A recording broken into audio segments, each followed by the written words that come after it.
G'day you mob, and welcome to this episode of The Goss. Today I sit down with my dad and we talk all about the coronavirus. We've tried to sort of lay off the coronavirus a bit lately, but I thought it would be an important episode to sort of cover that topic and talk about some of the interesting stories that have come up recently with the coronavirus, talk about the state of the outbreak in Australia, and also the pandemic's effect on our economy more broadly.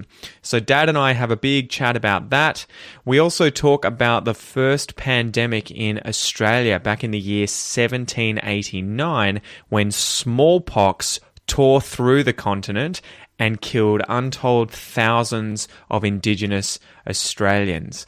And lastly, we talk about a tragic dog attack that occurred on a beach in New South Wales and why you don't see many pet dogs or pet cats just roaming around the streets in Australia. They tend to be locked up, so we talk all about that. Guys, don't forget, if you want access to the full episode today, as well as the transcripts and the downloads, make sure to sign up for either the premium podcast, where you'll get access to that content, or to the Academy, where you'll have access to everything in the Academy, as well as all of the podcast content. You can do that at www.aussieenglish.com.au. With that aside, guys, kick the kookaburra and let's get into it.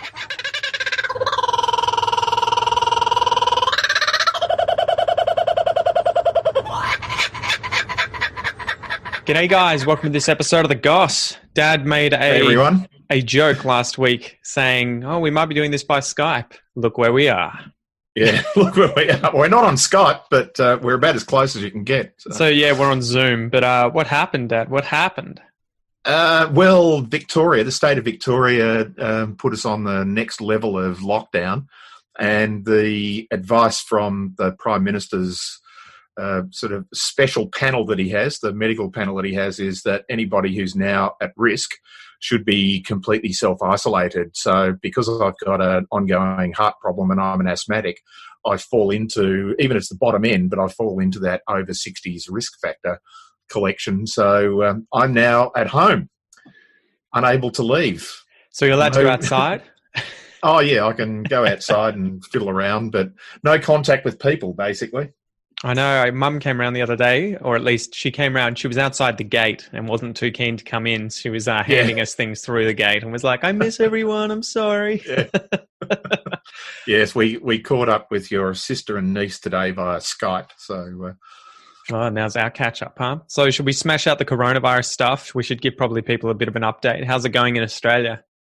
Yeah, look, according to today's statistics, 4,800 confirmed cases, another death in Queensland, so we're now up to 20 deaths. But the increase is slowing, if that's not an oxymoron. How come we've maintained so few deaths when comparatively other places seem to be having a much higher percentage? So we've got, even if we had, I know it's more than 2,000 cases, but if we had 2,000 cases and we've had 20 deaths, that's a percent mortality, right? It's actually 0.5% at the moment. We've had 20 deaths out of 4,800 cases. Yeah. So that's much lower than elsewhere. Look, I think, thankfully, we panicked early. Yeah.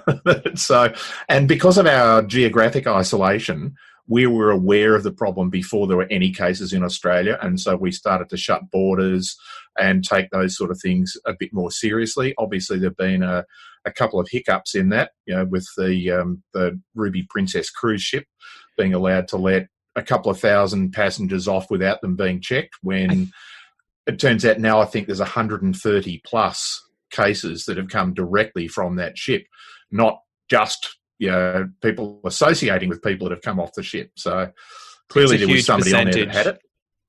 Yeah. But I think we've done pretty well from that point of view of closing the borders and putting some of the restrictions on, and the state of Victoria in particular. And thankfully, we've got a Premier who's taken this seriously, and he and the Premier of New South Wales have basically been leading the country on it, and they've been pushing harder than the federal government have for social isolation, rather than just social distancing, for isolating people. And they've been sort of one ramp up ahead of the federal government most of the time, which has been good. And look, Victoria has comparatively few cases in comparison with our population, and I think that's probably due to that as well. Although there are certainly a lot of selfish idiots out there who, Bondi Beach had thousands of people on it after people were told not to congregate in public. The beach was closed the next day, and this is more than a week ago now, and there were still hundreds of people on the beach, sort of basically jumping the barriers to get to the beach.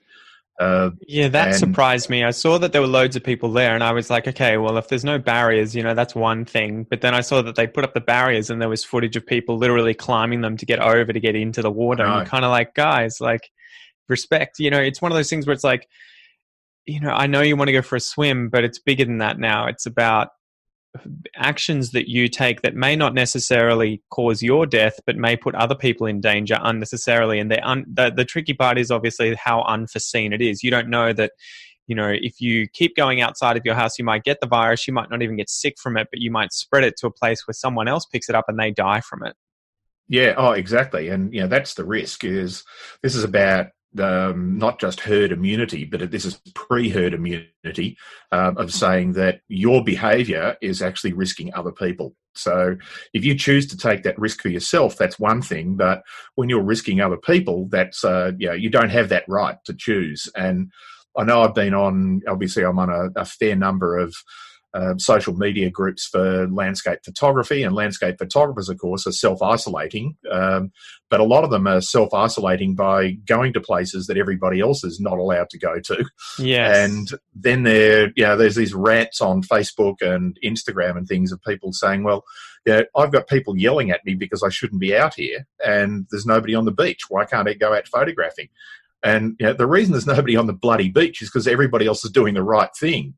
Self-entitled pricks shouldn't have the opportunity to go and say, well, this is my exercise. I'm going out with a camera and a tripod and a camera bag. What's the limit on that, though?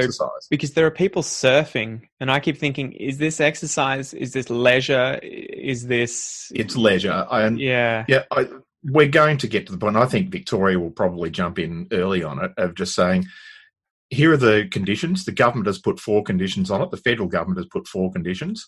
The exercise one is the one that people are stretching. Yeah. The other 3 are sort of quite obvious. And if people are going to do that, they just got to put the message out saying you'll be arrested. Because the hard thing for me is I like to leave the house to work from the car. And so for the last week or so, I've been like more and more thinking, am I allowed to do this? And this is the hardest part, that it's sort of murky, right? You don't know what the rules are in some of these grey. You can leave the house to get something if it's essential from the shops. So when I go shopping after that, I tend to go to the beach and then sit in the car with my book or with my computer. And I'm like, am I allowed to sit in the car park here, not leaving the car? Is this okay? Is this not okay? So it is difficult. It is difficult, and that's where the challenge is always that, and particularly when things are rushed. This is not like they have legislation things changing every single day, right? With these fines coming down, there were people saying on the weekend, I think we had fines passed in Victoria where you could be fined $1,600 for going to the beach or something like that, and the police were allowed to enforce that. I remember because I was down there at the time, and I heard someone talking to someone who was going to go surfing and telling them that was on the radio. And I'm like, how the hell am I meant to know that if I haven't turned the news on, if I'm not listening to the radio? And if the police just showed up and fined me, I'd be pissed, because I'd be like, where's the warning? Like, but whose responsibility is that? Is it the government's responsibility to make sure everyone knows whether or not they're tuning into ABC News or whatever? Or is it our responsibility now in this situation to always be logged in and, listening to it, tuned in? But at the same time, it's like, I'm just fatigued with all this coronavirus talk. How much do I need to be kept up to date with everything that changes on a daily basis? Yeah, well, I suppose there's the news is and I've just been reading a couple of newspapers just before we got on to see if there was any non-coronavirus stories worth talking about. Yeah, Jesus. But all the headlines are just coronavirus pandemic, coronavirus pandemic, coronavirus pandemic. Some of them are data-driven, and they're the interesting ones. Some of them are about government statements about changing conditions and so on, which are necessary. a lot of it is just filling space because there's nothing else to report on. Yeah, that's. Wow. I'm surprised though. I would imagine there'd be still murders and, interesting science papers being published and all kinds of other things that are, newsworthy taking place around the world still. But it's interesting that there's so few other stories that aren't coronavirus related. Yeah. Clickbait. And look, I think the clickbait journalism is going to get tired of this fairly quickly because people are just going to stop clicking on another story about what's happening to somebody with regard to coronavirus. So, and look, we keep talking about it because there's not much else to talk about. Yeah, it's pretty frightening. I don't know, seeing as well what's going on in Italy, where you think Italy and Spain are these two countries that are Western countries, but they're getting totally smashed with almost 1,000 deaths a day at the moment. Spain had to open an ice rink as a temporary morgue to keep people, dead bodies in there cold. It seems insane. And now the US, I think, has something like 160,000 cases and they've got, 4,000 deaths or something, and it's climbing, and they're expecting to have over 100,000 by the end of the month. It seems frightening that it's going to really, really speed up in the next month or so. What do you foresee happening? Do you think that the curve's going to get flattened, or do you think it is only going to get worse for now? Well, the curve is certainly flattening in a sense of, and I'm just sort of switching through here, that The Guardian has an interesting page that just gets updated with daily data on the cumulative totals and then the daily count. And in Australia, where today, yesterday, because we don't have today's data, but yesterday we had less than half, probably less than a third of the number of new cases in the peak, which was a week ago. Yeah. So we've flattened that curve out a lot. Obviously, we're still getting new cases every day and we have people dying every day, unfortunately, but we've certainly flattened that curve out. It's an artificial flattening in a sense because most people are doing the right thing and isolating. And so it's not like the virus has changed its behaviour. The people have changed their behaviour, and so we're not going to get as likely to have the contagions transferring as quickly as we had previously. But the real thing about this is, firstly, we don't want more people sick because of the personal reasons for those people, but mostly we don't want people sick because we don't want the health system to overload. And that's the problem that they've had in Spain and Italy, is that they've had a rapid increase in the number of cases, but their health system is completely overloaded. So most people who get symptoms and severe symptoms can't even attend hospital. Well, and I saw that die at home. I saw that dozens of doctors have started dying in Italy as well, and exactly. And of course, if you're constantly being exposed to it on a daily basis. It's weird because you don't realize that the medical staff now are effectively at war, right? But they can't really see the enemy. They keep seeing the victims, but they can't see the enemy, and they're the ones on the front line who are literally, going to potentially die. So it is pretty scary and pretty shocking at what's happening. Do you want to talk about how Australia's government works and how it may or may not be a positive thing for dealing with the coronavirus? Because we obviously have the federal government, which is countrywide, and then we have state or territory governments, which are obviously for the individual states and territories of Australia. Do you think that having that separation is going to help deal with the coronavirus? Is it going to hinder dealing with the virus? Look, I think at the moment it's probably helping. We're in the fortunate situation where two states, the two most populous states that make up nearly half the population of the country, that's Victoria and New South Wales, they've been leading the charge. So they've been ahead of the federal government. As long as the states are more severe in their restrictions, then I think that's fine, because people will go, oh, well, the federal government have said this, but my premier, my government in my state is saying do something more. If it was the reverse, it would be a problem. If states were effectively undercutting the federal government's conditions, then it would be a lot worse. So it's working for us at the moment. I think the interesting component is that there's a third tier of government, and that's local government, For instance, we live in the city of Greater Geelong, which has got a population of just over 200,000 people.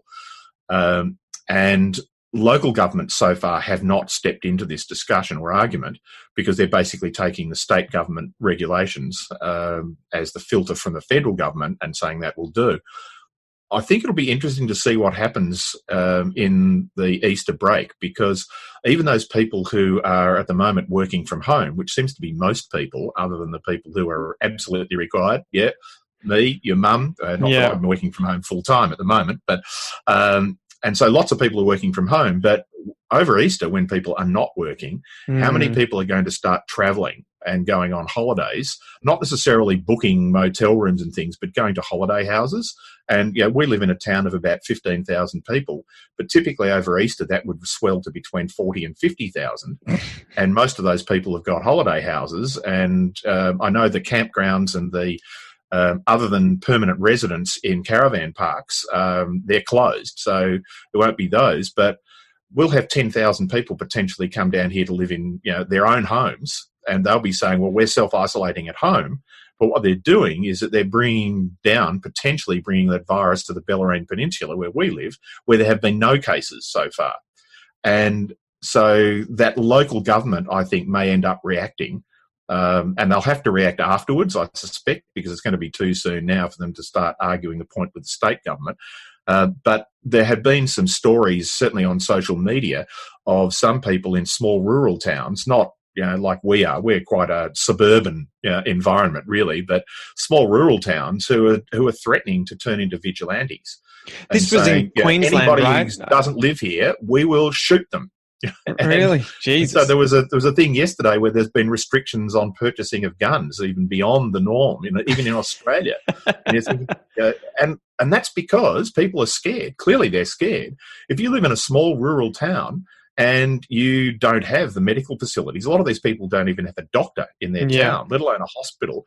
They would have to be flown to a hospital. And the Royal Flying Doctor Service has a limited number of doctors and planes. So it's understandable that local areas are having these things. So I think people have just got to cool down and just say, look, going on a holiday for 5 days and hiding away in my holiday house is probably a bit selfish. Yeah, that seems like such a dilemma, though, right? Because you would think I'm helping in that I'm isolating myself from my current location, but I'm isolating myself by going somewhere else where there are other people who are already in isolation.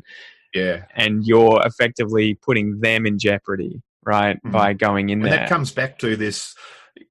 We're not making decisions on our own now. We're making decisions on behalf of other people, and we have to be really conservative about that. Well, I got kind of pissed the other day. I was at the beach and I saw a bunch, like working from the car, and I saw a bunch of cars with foreign state number plates coming through and just like camper vans.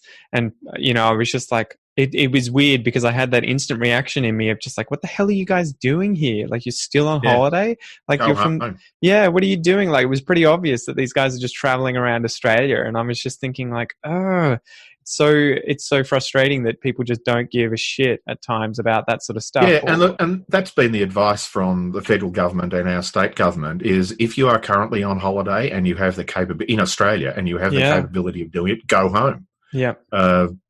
Don't continue to travel around. Don't stay somewhere where you're adding, particularly as people will typically go on holidays within Australia to smaller rural places. They're apart from affecting or potentially affecting or infecting the population there, they're just increasing the load on the local health systems, which are really stretched at the best of times. I know, it's frustrating. What did you think about, I think Tasmania's Premier just brought through rules saying that they can't go to their own beach shacks if they've got any during Easter. So he said, just full stop, you're not allowed to go there unless you live there already. Yeah, unless you're already there, you're not allowed to go. How would you police that? How do you police something like that, right? How do you know that someone doesn't live here permanently? You can't police it, and that's the problem. If people are going to be selfish, they're going to say, well, it's my right. I don't care what the Premier says. It's my right to do it. I own it. It's my home. I go there every Easter, but seriously, 4 or 5 days of holiday or 4 or 5 days of going off somewhere that you're you're likely to change the way that this virus gets spread. Well, and you're not even going to really be able to enjoy the location, you would imagine, like normal. You there'll be can't nothing leave. there. Yeah. It's hard too, because at the moment I'm wanting to go out and support some of the local cafes that I've always gone to by just buying a coffee there each day. But even that, I feel like, should I be doing this anymore? Like, there are so many of these difficult, unforeseen situations you end up in where, you know, you don't want to leave the house, but you want to support the locals. Yeah, you want to get exercise, everything like that. And you have to try and balance it. Yeah. What were some of the other funny stories that we saw this week related to the coronavirus? There was a guy, a Greek Australian Good Samaritan in, I don't know which city it was, probably Melbourne if he was Greek, handing out $100 bills to people at Centrelink. And he handed out $10,000, and his thing was effectively, this country's been good to me. I came here with nothing, and now I'm a wealthy businessman. So, you know, I want to give out to all these people who need something. Yeah. That was crazy. I know, that was an interesting one. And look, that pay it forward stuff is really good. And fortunately, there are some people who are in a position to be able to do that, and they're doing it. One of the other funny stories I found was that a guy who ended up with magnets stuck up his nose. Did you see that one? I did. Tell that story. Trying to invent a detection system for social isolation or social spacing. Why he had magnets up his nose in the first place is beyond me, but never trust a physicist, I think. So he's obviously I didn't read the details of it, but I think from his age, he's probably a PhD student or a postdoc in physics. But you look at it and go, great idea, but really? Get out of the hospital, yeah. Get out of the hospital. Get back to work. Yeah. I know Woolworths and Coles, I think, have just hired a ton more people. So I think Coles just hired 5,000 more workers, and Woolworths trying to get another 20,000 hired. Do you want to talk a little bit about the situation with jobs, the economy, Centrelink, and what the future is going to look like? Yeah, well, the short-term future is fairly dire for a lot of people. I think it's now something like 1 million people in Australia are out of work. That doesn't mean they've lost their jobs, because many of them are being stood down rather than sacked. But particularly casual workers who work in the tourism industry or the services industries, there is no work for them. And so their employers can't keep paying them, although fortunately now the federal government have come up with a way of paying your staff and funding employers to pay their staff in the interim.